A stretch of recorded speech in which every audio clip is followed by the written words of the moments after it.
ஐயா வணக்கம், வாழ்க வளமுடன். ஐயா நான் சேகர் பேசுகிறேன்.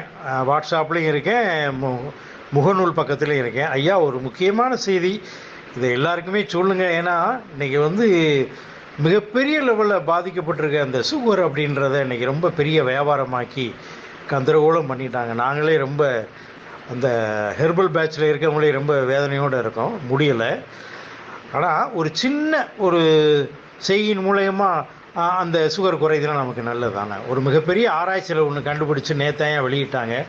அதை எனக்கு உண்மையிலே எல்லாருக்கும் சொல்லணும்னு ஆசை. எல்லாருமே இதை கொஞ்சம் ரிஸ்க்காக எடுக்காமல் கொஞ்சம் எல்லாம் சொல்லுங்கள். வேறு ஒன்றும் இல்லையா, சுகர் பாதிக்கப்பட்டவங்க யாராக இருந்தாலும் அன்று காலையிலிருந்து அன்று இரவு அவங்க படுக்கிற வரைக்கும் அவங்க சாப்பிடக்கூடிய எல்லா உணவுகளையும், ஃபார் உதாரணம் டீ காஃபியை தவிர மற்ற இதில் சாப்பாடு சாம்பார் ஊற்றுறாங்க, இல்லை குழம்பு ஊற்றுறாங்க, அடுத்து காய்கறி வைக்கிறாங்க, வடை எது சாப்பிட்டாலும்